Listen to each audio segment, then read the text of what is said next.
Messi. Surging forward with real menace here. Brilliant from Messi. Oh, what a goal that is!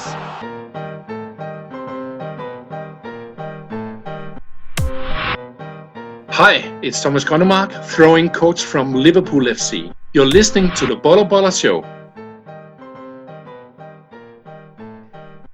Hello everyone and welcome again to the Bola Show. So football is indeed back, being it playing in front of empty stands, but and still most games are at almost pre-season pace, not as fast as what it was before, but it's certainly back, my friends, and it has certainly kept us all entertained. So I'm Elvin, I'm on the mic today, and joined today with me is my co-host Bala and Sivan. So my friends, how's it going, Mr. Bala? Hi, Alvin. Thanks for welcoming back again to the show. It's been a wonderful times. I think the COVID also situation under control. And also before that, I would like to wish you a happy birthday on the 40th series. Thank you. Happy birthday, my good friend. And Steven, I think you're also having the same kind of wishes to our good friend Alvin. Yes, Elwin. So what can we say? Happy birthday, Elwin. And Yes. of course, welcome to the fourth. By the way, it should be 4 series, not 40th series. All right. Sorry. But yeah. all right. But today's show Thanks, we have two reasons to celebrate, because of course one, we are celebrating we're recording this on Elwin's birthday, but there's also another reason why we're celebrating, because as you all know, Liverpool have finally, after 30 over years, have won the Premier League title, and our guest of the show today in some ways had played a tremendous part in achieving that goal for Liverpool Football Club. Without further ado, we'd like to welcome Mr. Thomas Gronnemark, all the way from Copenhagen, Denmark. Hello, thanks for being here. Maybe you want to explain to our listeners a little bit about yourself? Yeah, my name is Thomas Gronnemark, and I'm a professional throwing coach. I'm a freelance coach, so I'm also helping not only Liverpool FC, but also clubs like Ajax from Holland, Ghent from Belgium, Atlanta United from USA, from the MLS, and many other professional clubs. But I'm working with the throw-ins all over the pitch, so I'm really proud to help Liverpool FC. Okay. All right. I think, Mr. Thomas, thanks for coming to our show. And once again, congratulations for winning the Premier League as part of the contribution to the team. I think we start with the concept for the question whereby, to the best of our knowledge, I think we have heard about penalty training, corner kick, free kick for a matter. But the throw-in coaching is something unheard of, or maybe something very new. So even though it's a part of the puzzle of the game, whereby throwing is I think nearly all the game, or even every 10 to 20 minutes we have this kind of situation. So when did actually this concept started to take seriously in football, as in relative of the throwing coaching? Yeah, I started as a throwing coach myself in 2004, and the reason why I think throw-in coaching is really important in football is because there are normally between 40 and 60 throw-ins in a match, and you're actually using approximately 15 to 20 minutes of a match with throw-ins and the following situation affected by the throw-in. So for me, it's the most important set piece and one of the most important things in football. Many people think that I'm only coaching long throw-ins, but I'm actually only using a little bit time on long throw-ins. I'm having a throw-in philosophy called the long, the fast, and the clever throw-in, and that's throw-ins all around the pitch. And it's not only the throwers I'm coaching all the players on the team. So for me, throw-ins are really, really important in football for all teams, not only professional teams, but also for amateur and youth teams. Mm-hmm. Okay. I mean, at what stage when you decided to be involved as a coach in football that you decided to pursue your career specialized in throwing? Yeah, I've actually never really been a normal football coach before, but the reason why I became a throwing coach was because first of all, I've been a football player myself. In my teenage years, had a pretty high level, Then after that, I had 6 years on the Danish athletics national team running 100, 200, 400 meters and relays. And then after that, I had 4 years on the Danish bobsleigh team. That's a winter sport. And it was all this knowledge that I took. And one day in 2004, I thought, hey, if I can make a good throw-in, can't I teach other players to do it? So you can say I've taken all my knowledge from football, athletics, bobsleigh, but I'm also using a lot of knowledge from example basketball too. So that was the reason why I started as a throwing coach, because I can see that all football players were really bad at the throw-ins, and most teams, they were losing the ball in more than 50% of the occasions when they had a throw-in under pressure where all the players were marked. So I was really motivated to be a throwing coach, and I used all the knowledge I've learned in my entire life. Okay, all right. So, Thomas, something not, many regular fans think too much about this concept of throw-in, but can you share with us what are some of the advantages a team can get from an efficient and unstoppable throw-in? And just like what you explained to us earlier, you have 3 different kinds where you coach them: the long, the fast, and the clever. So maybe you want to highlight to our listeners as well, the 3 differences in these throw-ins. Yeah, I would like to do that. First of all, we have the long throw-in. And of course, some clubs and players can really have an advantage of a long throw-in towards the opponent's goal, because that can be really dangerous. And also been coaching a club like FC Midtjylland in Denmark, who scored 35 goals after long throw-in. So it can be a really dangerous weapon. But you can only use that if you have a big and strong team, and so it's perhaps only 10% of all teams who can use that. But I'm still coaching the long throw-in also in Liverpool and Ajax, even though we're not taking any long throw-ins towards the opponent's goal. And the reason is that the longer throw-in you have, the greater throw-in area you have to, and the greater throw-in area you have, the more teammates you can throw to. Or you can say it on the other way. If you have only a short throw-in and a small throw-in area, it's much easier for the opponents to put pressure on you. So when I'm learning the players to make a longer throw-in, to get a greater throw-in area, I'm using video analysis and 30 different technical aspects. And most players are improving between 5 and 10 meters, and some up to 15 meters. So that's like the long throw-in. Then we have the fast throw-in. That's divided in 3 different parts. First of all, fast throw-ins is about marking the opponents fast. How can we communicate well? How can we use body language? How can we decide when to pressure? Sometimes we're pressuring 100%. Sometimes we're pressuring after weakness. But I'm also working with when to make zonal marking, when to make man-man marking, when to make a sandwich or a flexible sandwich when we're marking.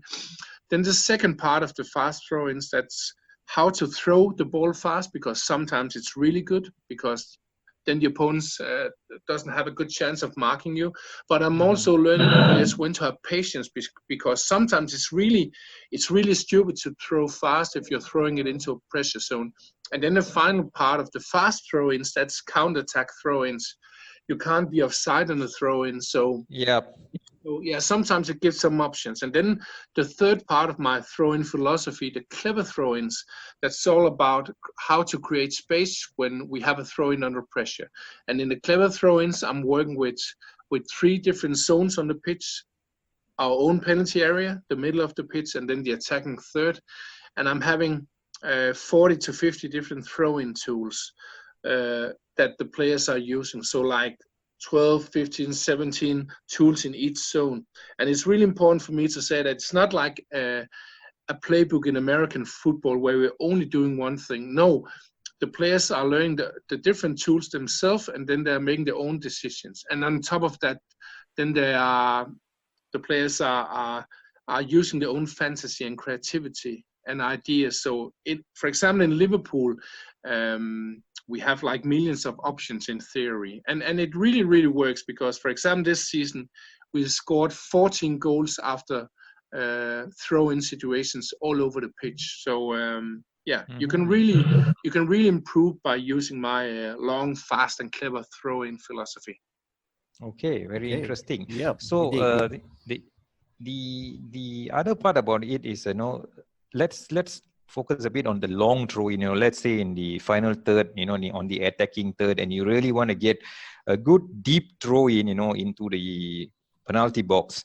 So for the particular player in that case, what sort of physical needs or physiques that the player really needs to work on to get this sort of long distance throws? Is it just his arm muscles or something got to do with his thighs or his calf muscles? Maybe you can share with us certain things on this.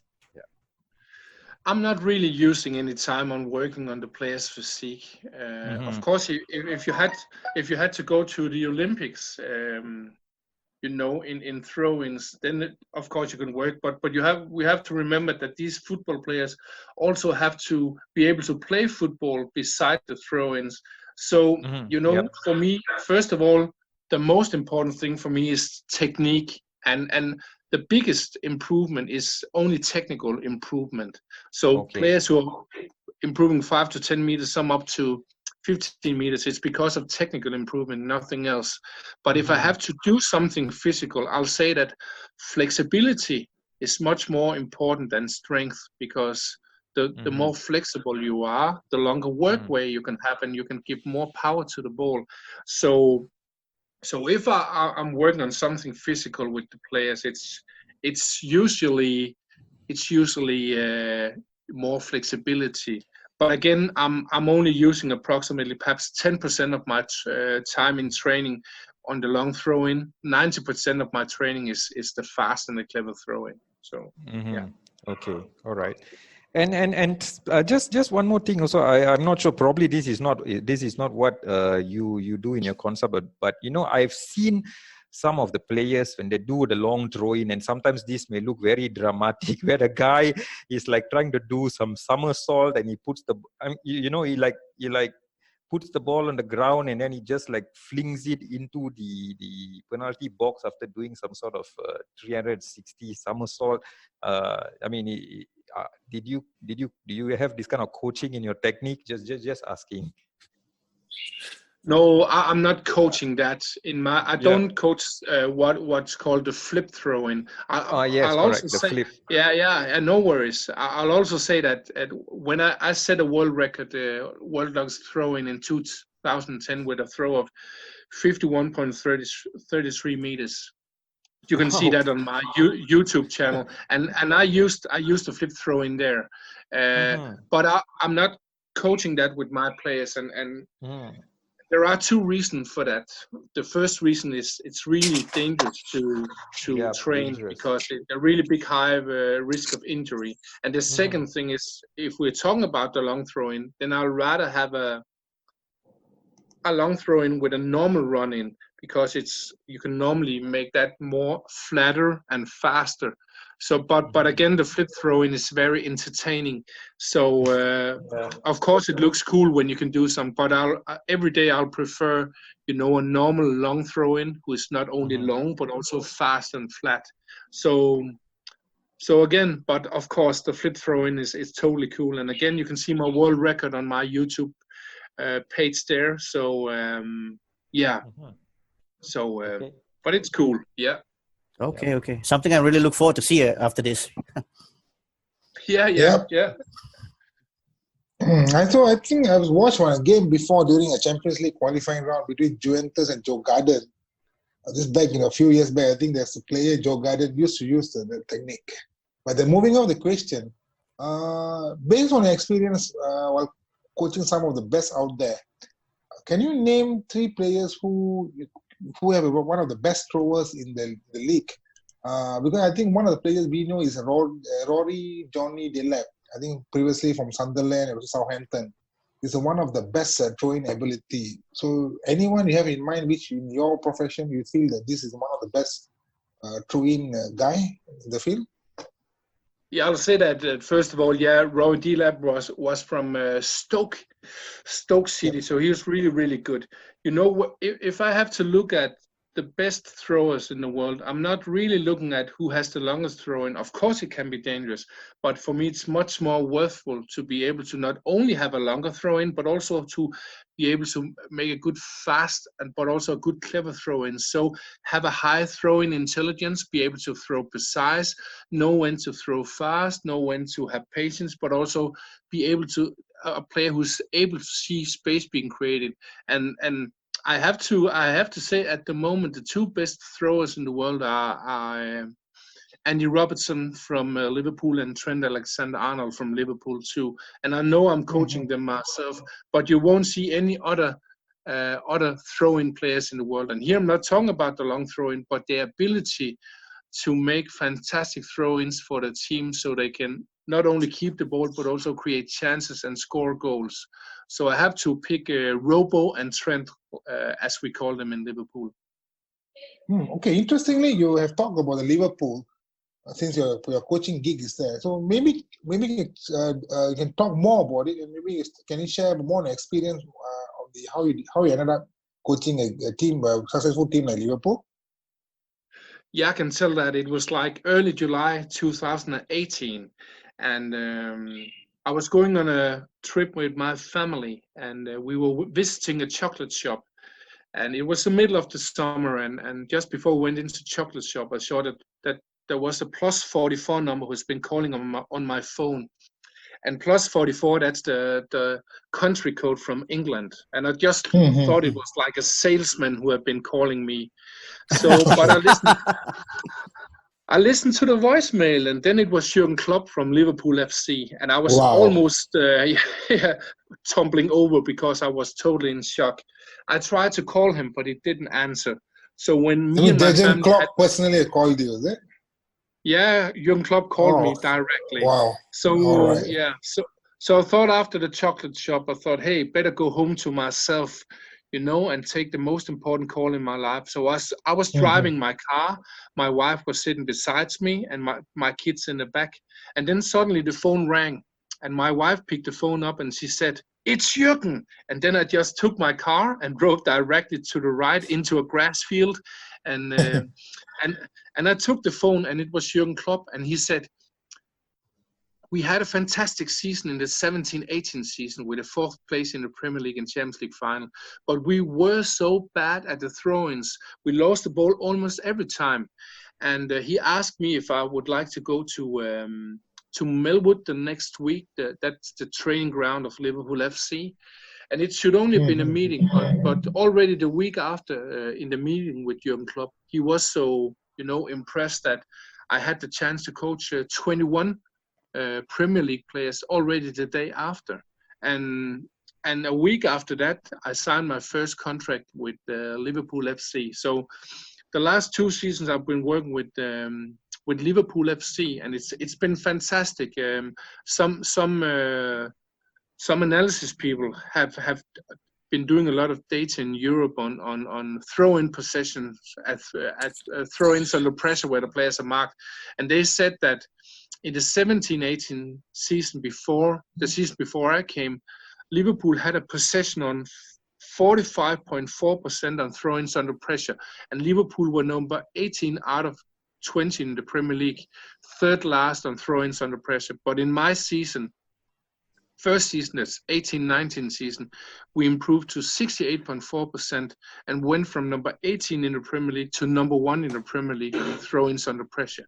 So you can really, if you have the right knowledge, the right drills, like you have with my coaching, then you can really, really improve your team. Wow. That must have been the most important phone call that you ever had in your life, I guess. Yeah, it was totally crazy. It was fantastic, and it's fantastic to work with Liverpool. Also, of course, with Jürgen Klopp too. So I'm just really happy. Yeah, I can see the happiness there. And of course, as you mentioned earlier, Trent Alexander-Arnold and Andy Robertson are by far considered two of the best throwers in the world, and has been a huge factor to Liverpool's recent success. But in what aspect do you make them become better throwers? As you mentioned, it was pretty poor the season before, and that huge improvement the season after you joined them. Yeah, first of all, it's really important to say that if you want to keep possession, create chances, and score goals after throw-ins under pressure, it's a teamwork. So if I only work with the fullbacks or with Trent and Robo, it wouldn't be so good. But I'm working with all the players. Of course, I'm learning all the players to improve the throw-ins so they get longer, greater throw-in area. Then I'm working with the players so they can throw precise, because it doesn't matter if you are like throwing good, if you're throwing into the chest of your teammate, then there's a big risk of losing the ball. Then I'm learning all the players, not only the fullbacks but also Mo Salah and Virgil van Dijk, when to throw fast and when to have patience, because it's not always it's the fullback who takes the throw in. And then I'm learning all the players how to create space. If you look at a football match, most teams, the players are either standing still or only moving a little bit. And you can't create space if you're only moving a little bit or standing still.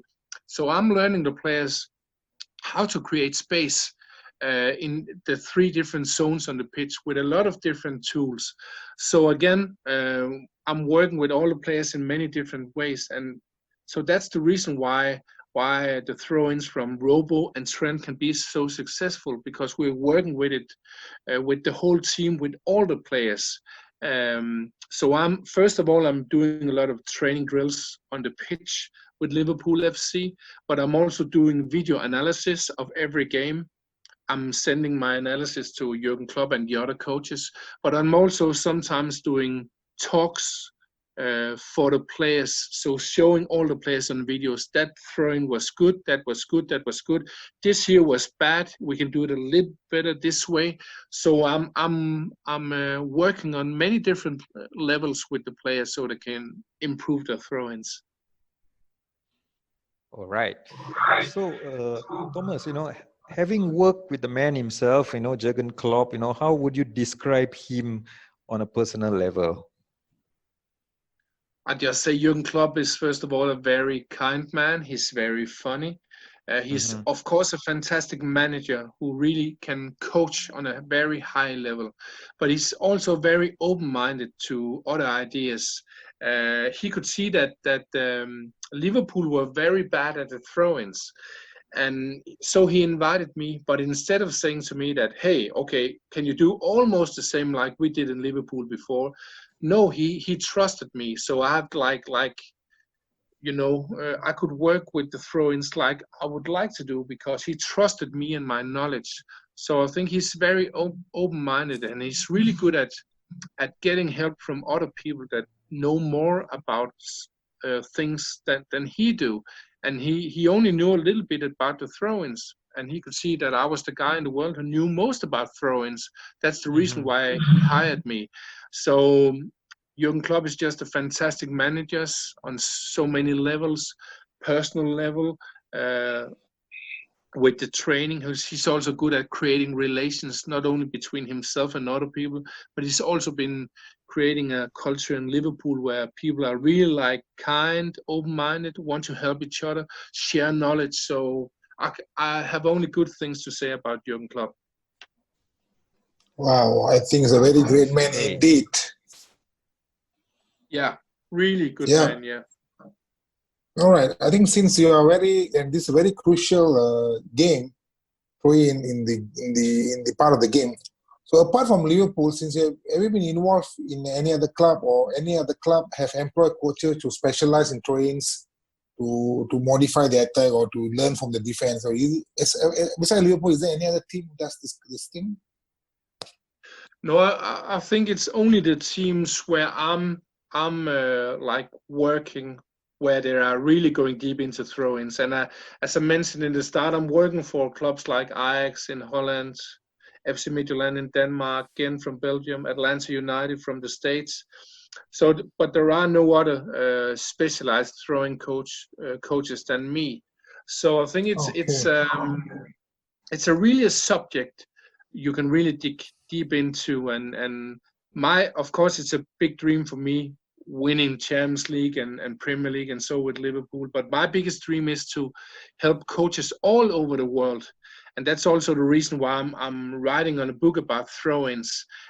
Also doing some courses later on, and if some people out there are interested, they can just go to my new homepage, thomasgronnemark.com. I'll also give some free videos in the future there for my subscribers. And so my biggest dream is to change football all over the world, not only for professional teams, but also for coaches who are coaching amateur teams and youth teams. So because I think the throw-ins can be much better all around the world. Okay, and of course, you've also written a book on teaching coaches and players about the art of throwing. Perhaps maybe you want to share more on that, like where can they actually buy the book, and Yeah, I'll say the book is not finished yet, but okay. I've been writing like 100 pages and so. But I'll as I mentioned before, I'll just take a look at my page, thomasgronnemark.com. You can sign up to my newsletter. I'll be sure to give you some free high quality coaching you can do with your teams if you're a coach. When my book will be finished, I don't know really yet, because this season I had 8 different professional teams all around the world. So perhaps I'll publish in 1 year, perhaps later. It's really hard for me to say now, but I'll promise in some time I'll publish my book so I can help coaches all over the world. Okay. Yeah, we are certainly looking forward to that book and the completion of it. So Thomas, lastly, do you think that throw-ins will have a more significant role to play in the future of football? Yeah, I think it'll have a really big role to play, because the last 2-3 years there's been a lot of analysis and data in football. And Yep. now you can see how much these throw-ins are meaning. You can see how much we improved in Liverpool, going from number 18 in the Premier League on throw-ins under pressure, going to number 1. In this season, we scored 14 goals after throw-in situations. In most matches, we are 20, 30, 40%, sometimes even more better on throw-in possession than our opponents.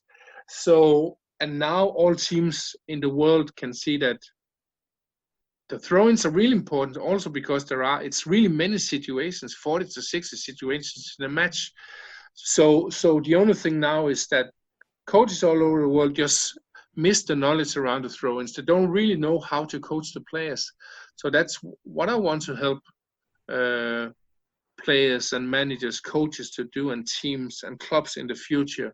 So I think that throw-ins will have a really big role in the future of football. So yeah.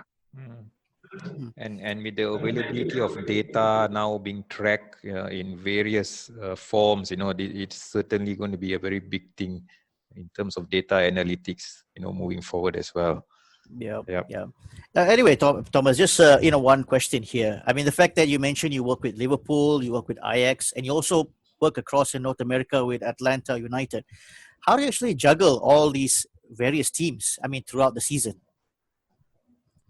It's really special, because when I'm coaching Liverpool FC, it's not like I'm there every week. The last 2 seasons I've been in Liverpool 5 weeks per season, both in Melwood, but also training camp in Evian in France and Marbella, Spain. And then I'm analyzing all the games on video, no matter where I am. So 1 week I could be in Liverpool, 1 week I could be in Ajax in Amsterdam, 1 week I could be in Florida training camp Atlanta United, 1 week I could be in Ghent in Belgium. So for me it's like, as you say yourself, juggling. I have to juggle my calendar. Sometimes I can be really lucky to coach 2 teams in a week, like Monday, Tuesday in Ghent in Belgium, and then Wednesday, Thursday in Amsterdam, Holland. But most of the weeks it's only 1 club. So you're totally right. I'm juggling, and of course I can't coach 20 or 30 teams in a season, but I could easily handle 8 or 10 teams. So, and my biggest dream is to coach not only in Europe. Of course, I did it in the States too, but also coach in Asia and Africa too, and South America. So my dream is just to continue to coach teams all over the world and still be able to juggle with my calendar so I can fit everyone in. I mean, the fact that the majority of our audience here from Asia, who knows? Maybe after this episode is out, there could be an opportunity for you to come and work, in this part of the world. I mean, we will welcome you with open arms with your knowledge. I mean, who wouldn't want to? Yeah, that would be fantastic. I really love to, travel to Asia and have a club there. So that would be fantastic. Okay. All right, guys. Any last questions? I have for you, Thomas. I think we are talking, when you're talking about this podcast, we're talking more on attacking kind of throw-ins. Is there any strategy or tactic you use for defensive-wise? Example, now the opposing team have a ball. So, example, now you're facing again Rory Deadlap. So what strategies you go on the defensive side? Do you also provide training on the defensive side as well?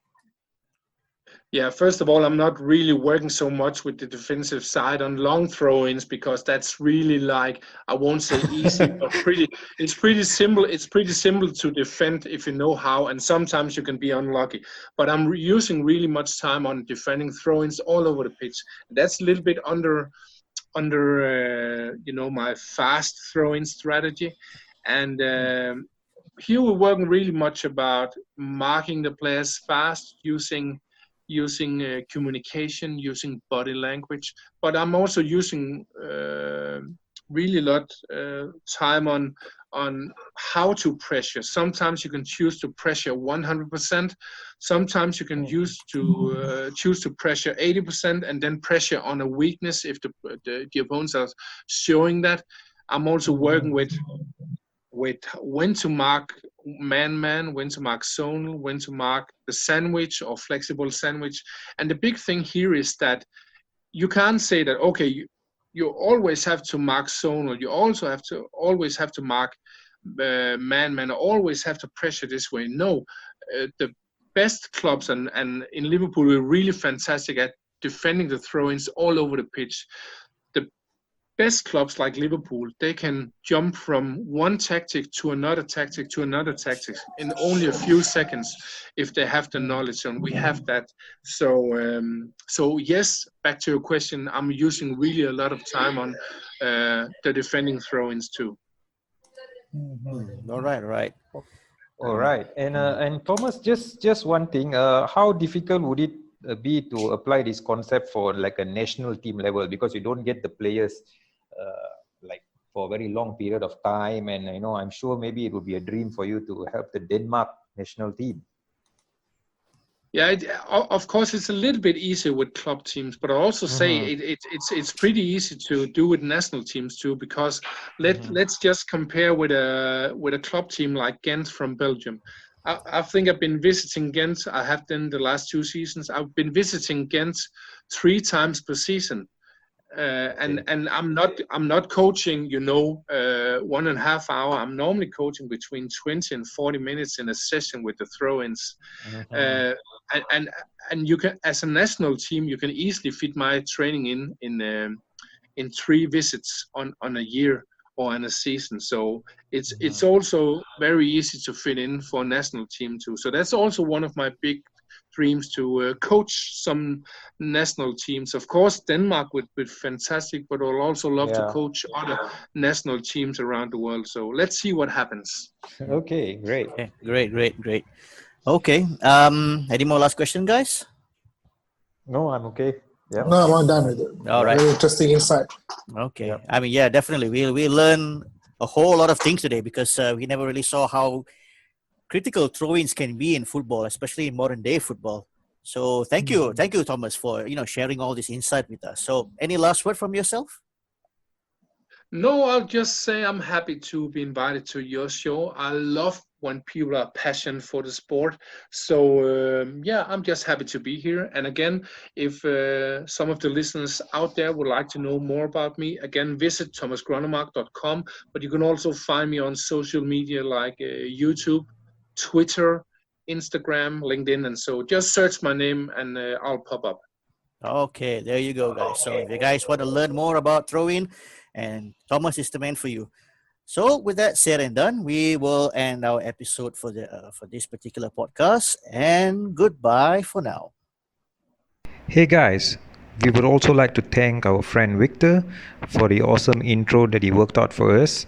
And please do check out his work by looking up for Victor Snipes, Viktor Snipes, Snipes on YouTube, and enjoy his latest release. And the latest release is called Kinsey.